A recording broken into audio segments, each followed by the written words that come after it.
మిత్రులారా నమస్తే. సోంపాకం మ్యూజింగ్స్ సమర్పించు సాహితీ సంపంగలకు స్వాగతం. ఇందులో భాగంగా నేటి కథా సంపంగి ఆమె అనేకం. సమకాలీన మనసుమర్మాల చిత్రణే విశ్వపుత్రిక కథలకు ఆవిర్భావం. ప్రస్తుత కథ పేగుబంధం నుండి తీసుకున్నాను. విశ్వపుత్రిక గజల్ ఫౌండేషన్ అధ్యక్షులు, కీర్తి పురస్కార గ్రహీత, అనువాదకురాలు మరియు ప్రముఖ గజల్ కవయిత్రి అయినటువంటి డాక్టర్ విజయలక్ష్మి పండిట్ గారు రచించినటువంటి చక్కని కథ అండి ఇది. విశ్వపుత్రిక కథలు 2 పేగుబంధం నుండి తీసుకున్నాను. కథలోకి వెళ్ళిపోదామండి. మీకు చదివి వినిపిస్తున్నది శ్రీమతి సోంపాక సీత. మమత ఆఫీస్ నుండి వచ్చి ఫ్రెష్ అప్ అయి వాళ్ళ నాన్న కోసం ఇల్లంతా తిరిగి బాల్కనీలో ఉంటారని వచ్చి, నాన్న టీ తీసుకొస్తాను అని చెప్పి ఇద్దరికీ టీ తీసుకుని వచ్చింది. నాన్న టీ తీసుకోండి. కూతురు మమత పిలవటంతో ఈ లోకంలోకి వచ్చాడు శ్రీధర్. వాళ్ళ నాన్నకు టీ ఇచ్చి టీ కెటిల్ను మధ్యలో ఉన్న టీపాయ్ మీద పెట్టి తాను చైర్ లాక్కుని కూర్చుంది మమత. నాన్న, అమ్మ గుర్తొచ్చిందా అంది శ్రీధర్తో. తండ్రి చేతి మీద తన చేతితో నిమురుతూ అడిగింది. మీ అమ్మ గుర్తుకు రానిది ఎప్పుడమ్మా? ఆమె నా మనసు అయినప్పుడు గుర్తుకు రాకుండా ఎలా ఉంటుంది చెప్పు? నేను పైకి భౌతికంగా మీ నాన్నను, కానీ నాలో నిండుగా ఉన్నది మీ అమ్మే, ఆమె మమత అన్నాడు. ఆ మాటలకు మమతకు కన్నీరాగలేదు.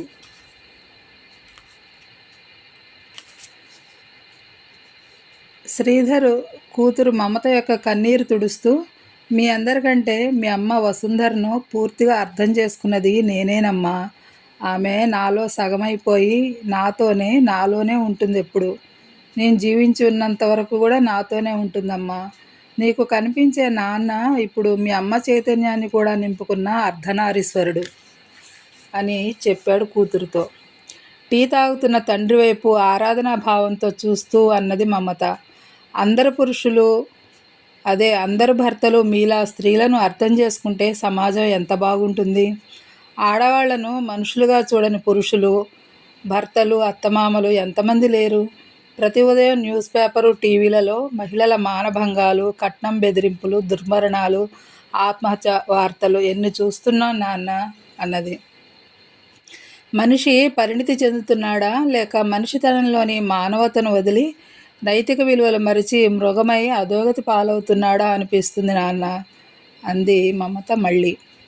అవునమ్మా, మనసున్న తోటి మనిషిగా ఆడవారిని పరిగణించని మనిషే కాదు.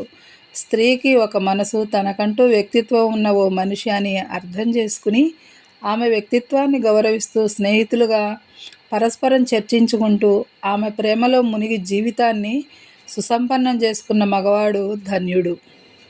ఆమె లేనిదే లోకంలో ప్రేమ ఎక్కడా? ఆమె అనే పదమే ఒక అందమైన అనుభూతి. పడతి ప్రేమ వల్లనే సృష్టి నడుస్తోంది. ఆమె ప్రేమ ఓ ప్రవహించే నది, ఒక సౌందర్య లహరి. ఆమె నడయాడిన చోటంతా పచ్చని జీవితం, ఓ వసంతం అంటూ తాదాత్మ్యం చెంది మాట్లాడుతున్న వాళ్ళ నాన్నను చూస్తూ ఉండిపోయింది కాసేపు మమత. నాన్న, మా అమ్మ వసుంధరలోని ఆమెను గూర్చి చెప్పవా? మీ నుండి మాత్రమే మా అమ్మను, ఆమెను పూర్తిగా అర్థం చేసుకోగలను అంది. జీవితంలో మగవాడికి ఆ అనుభూతి అతని సంస్కారము, విద్య, పెంపకము, పెరిగిన వాతావరణము, అతను స్త్రీల పట్ల ఏర్పరచుకున్న భావాలు, చదివిన జీవితాల మీద ఆధారపడి ఉంటుంది. మీ అమ్మ అదే, ఆమె అనేకం మమత అన్నాడు కూతురుతో. జీవితంలో ఆమె ఎన్నో పాత్రలు పోషిస్తోంది అని తదేకంగా ఆ బాల్కనీలో తన భార్య వసుంధర పెంచిన మందారాలు, రోజాలు, పూల మొక్కలను, క్రోటన్స్ను, పైకి పాకి మిద్దెపై అల్లుకున్న మల్లెజాజి తీగలను చూస్తూ, ఈ మొక్కలను చూసావా మమత? ఎన్ని రంగులో, ఎన్ని పరిమళాలో, ఎంత అందమో! ఆ రంగురంగుల పూలు మన కనులకు ఆహ్లాదాన్నిస్తూ మైమరిపించే పరిమళాలతో మనలను చుట్టి ఉక్కిరిబిక్కిరి చేస్తాయి. ఆ మొక్కలన్నీ మొలిచేది ఒకే మట్టి నుండి. ఆ రకరకాల పూల, కాయల వాటి అందాన్ని, ఆకర్షణను, పరిమళాలను, రుచిని మనకు అందించేది ఆ మట్టే కదా. ఆ మట్టే ఆమె. ఆ క్షేత్రంలో ప్రేమ నిజాయితీతో నాటుకున్న పురుషుని జీవితానికి రంగురంగు జీవితానందాలను పండిస్తుంది ఆమె. తన మానస సరోవరంలో ఆమె తల్లి, అక్క, చెల్లి, భార్య, ప్రేయసి, స్నేహితురాలు, ఆపద్బాంధవి ఎన్నో పాత్రలు పోషిస్తుంది. తన చుట్టూ అల్లుకున్న అనుబంధాలకు ఆమె వారధి. ఆ జగన్మాత ఆమె రూపంలో ప్రతి పురుషుడి జీవితానికి ఒక అర్థము, పరమార్థాన్ని ఇవ్వటానికి, వారి యొక్క ప్రేమ పంట పిల్లల రూపంలో ఈ సృష్టిని కొనసాగించడానికే ఆమెను, అంటే ఆ స్త్రీని సృష్టించిందనిపిస్తుంది మమత అని ఆగి మరలా అన్నాడు కూతురుతో శ్రీధర్. మీ అమ్మ నా జీవితంలోకి ఒక వసంతంలా వచ్చింది. నా జీవితాన్ని సుందరమైన పూదోటగా పూయించి, మీ ఇద్దరు బిడ్డల రూపంలో అమూల్యమైన ప్రేమ ఫలాలనిచ్చి నా జీవితాన్ని పరిమళ సమీరాలతో నింపింది. ఆమె లేని జీవితాన్ని నేనెప్పుడూ ఊహించలేదు కూడా. కానీ నా జీవిత వసంతం నన్ను వదిలిపోయింది. శిశిరం నా జీవితంలోకి ప్రవేశించింది. నా నవ్వుల పువ్వులన్నీ రాలిపోయాయి. నా హృదయ పరిమళం నన్ను వీడిపోయింది, నన్ను ఒక మోడుగా మిగిల్చి అంటున్న శ్రీధర్ వైపు కన్నీరు నిండిన కళ్ళతో చూస్తుండిపోయిన మమత అనుకుంది. ఎంత అదృష్టవంతురాలు మా అమ్మ వసుంధర. నాన్నలాంటి మంచి భర్త దొరకటం ఎంతో అదృష్టం చేసుకుంటే గానీ లభించదు అలాంటి వరం అనుకుంది. మీ అమ్మ నిజంగానే వసుంధర సార్థక నామధేయురాలు. భూదేవిలా ఎంత సహనం, ఎంత ఓపిక, కష్టాలకు ఓర్చుకునే సానుకూల గుణం, ఎంతో నిబ్బరంతో నాకు సహాయ సహకారాలు అందించేది మీ అమ్మ. తన నగలను అమ్మి నా చెల్లెలి జీవితాన్ని నిలిపిన దేవత ఆవిడ.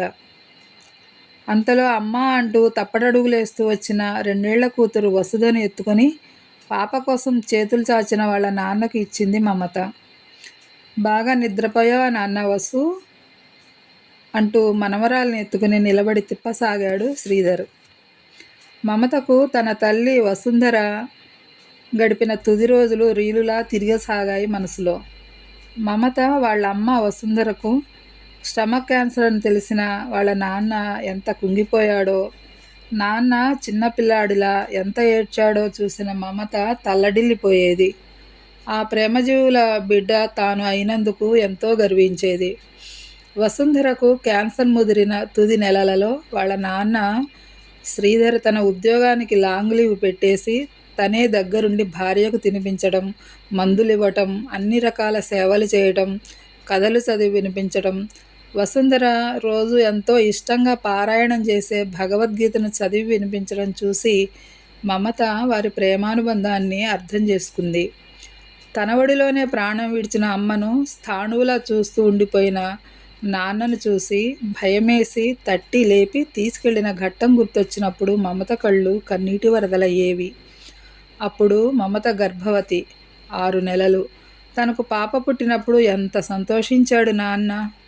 అంతా మీ పోలికే కదా మమత అంటూ సంబరపడిపోయాడు. పాపకు వసుధ అని నామకరణం చేసింది మమత. భర్త శ్రీకాంత్ ఏమాత్రం అభ్యంతరం చెప్పలేదు. బాల్కనీలో పూసిన పూల మొక్కల దగ్గరకు పాపను తీసుకుని పోయి చూపిస్తూ, చూడరా అమ్మమ్మ పూలై పూసింది మన కోసం అంటూ రోజా పువ్వును పట్టుకుని పాపకు చూపిస్తున్న నాన్నను చూసి మమత హృదయం బరువెక్కింది. అడుగడుగునా అన్నింటిలో అమ్మ యొక్క జ్ఞాపకాలను వెతుక్కుంటూ పాపతో పంచుకుంటూ, ఏమీ అర్థం కాకపోయినా తాత నవ్వు, ఆయన మాటలు వింటూ కిలకిలా నవ్వే పాపలో అమ్మను చూసుకుంటూ గడుపుతున్న వాళ్ళ నాన్నను చూసినప్పుడు నాన్నకు మరలా పాప వసుధ వసంతాన్ని తెచ్చిందని అనుకునేది మనసులో మమత.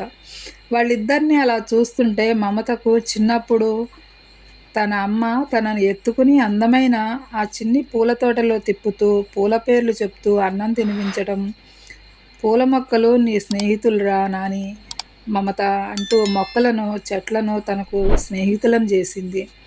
తనకు మొక్కలకు నీళ్లు పోయటాన్ని నేర్పించింది.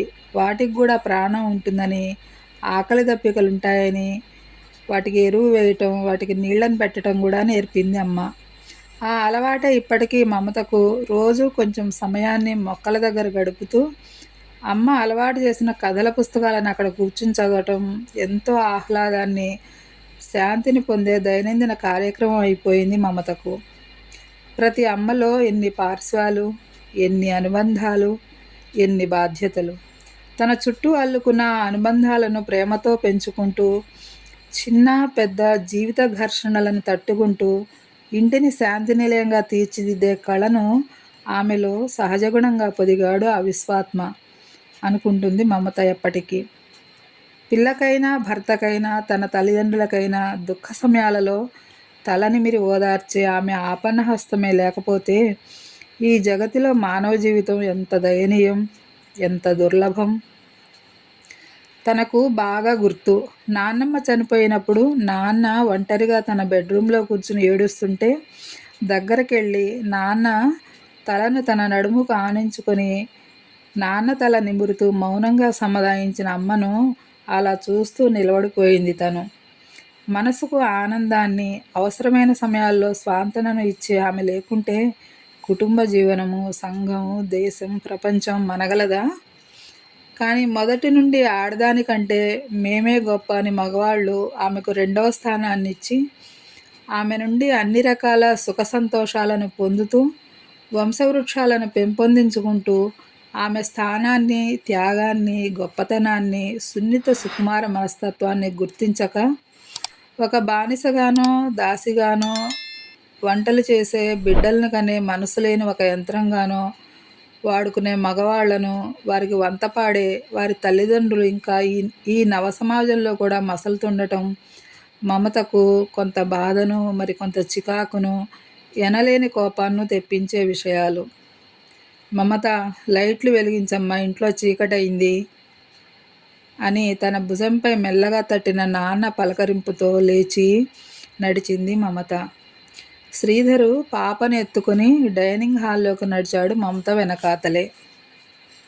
మిత్రులారా, మీకు ఈ కథ నచ్చినట్లయితే లైక్ చేయండి, కామెంట్ రాయండి, మిత్రులకు షేర్ చేయండి, సబ్స్క్రైబ్ అవ్వటం అస్సలు మర్చిపోకండి. తప్పకుండా ప్రతిరోజు నేను అందించే కథలను వింటూ నా ఈ ప్రయాణాన్ని కొనసాగించడానికి ప్రేరణనిస్తారని భావిస్తూ మరో రచనతో రేపు మీ ముందుంటానండి. అంతవరకు సెలవు. ధన్యవాదాలు.